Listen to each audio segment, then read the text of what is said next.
AM న్యూస్కి స్వాగతం. విదేశీ విద్యానిధి పథకానికి అంబేద్కర్ పేరు తీసేసిన అభ్యంతరం లేదని వైసీపీ ప్రభుత్వ సలహాదారుడు వ్యాఖ్యానించడం అత్యంత దౌర్భాగ్యమని జనసేన పార్టీ కోడుమూరు నియోజకవర్గ ఇన్ఛార్జ్ రాంబాబు ఖండించారు. ప్రభుత్వ సామాజిక న్యాయ సలహాదారుడు జూపుడి ప్రభాకర్ చేసిన వ్యాఖ్యలు వివాదాస్పదం అవుతున్నాయని, ఆయన ప్రభుత్వాన్ని సమర్థిస్తూ అంబేద్కర్ను చులకనగా చేసి మాట్లాడారనే అభిప్రాయం వ్యక్తమవుతుందన్నారు.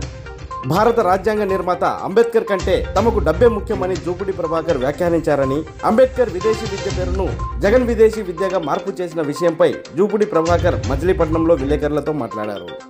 ఆ విషయంలో తమకు అభ్యంతరం లేదంటూ జూపుడి ప్రభాకర్ షాకింగ్ కామెంట్స్ చేశారని, జగన్మోహన్ రెడ్డి కేవలం తన పేరు కోసమే అంబేద్కర్ పేరును తొలగించారని చెప్పారు.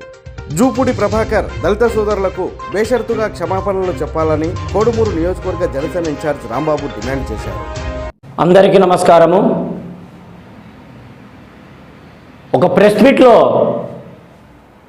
వైఎస్ఆర్సిపి ప్రభుత్వ సామాజిక సలహాదారుడైనటువంటి వ్యక్తి జూపూడి ప్రభాకర్ గారు మాట్లాడుతూ డాక్టర్ బాబాసాహెబ్ అంబేద్కర్ విదేశీ విద్య గురించి మాట్లాడుతూ అంబేద్కర్ గారి పేరు మాకు అవసరం లేదు, మాకు డబ్బులు ఇస్తే చాలని మాట్లాడడము మేము తీవ్రంగా ఖండిస్తున్నాం. అయ్యా, బాబాసాహెబ్ అంబేద్కర్ అనే మహోన్నతమైన వ్యక్తి కన్నా మీ జగన్మోహన్ రెడ్డి గొప్పవాడా? ఈ వేదిక ద్వారా మీకు తెలియజేస్తున్నాం.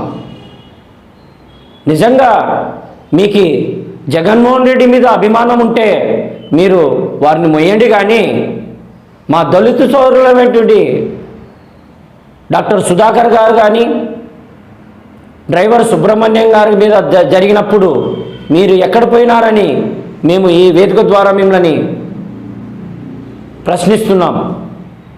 మరీ ముఖ్యంగా గత ప్రభుత్వంలో 15 లక్షల రూపాయలు విదేశీ విద్య కోసం ఖర్చు పెడుతూ అంటూ మీ ప్రభుత్వ వైఎస్ఆర్సిపి ప్రభుత్వం 50 లక్షలు, 1,25,00,000 దాకా ఖర్చు పెడుతున్నామని మీరు తెలియజేస్తున్నారు. మీరు తెలియజేయడంతో పాటు మా దళిత సోదరులకి ఇలాంటి వ్యాఖ్యలు చేయడము చాలా బాధాకరంగా మేము మీకు వ్యక్తం చేస్తున్నాము. మరి ముఖ్యంగా దళిత సోదరులకు బేషరతుగా మీరు క్షమాపణలు చెప్పాలని ఈ వేదిక ద్వారా తెలియజేస్తూ జై భీమ్.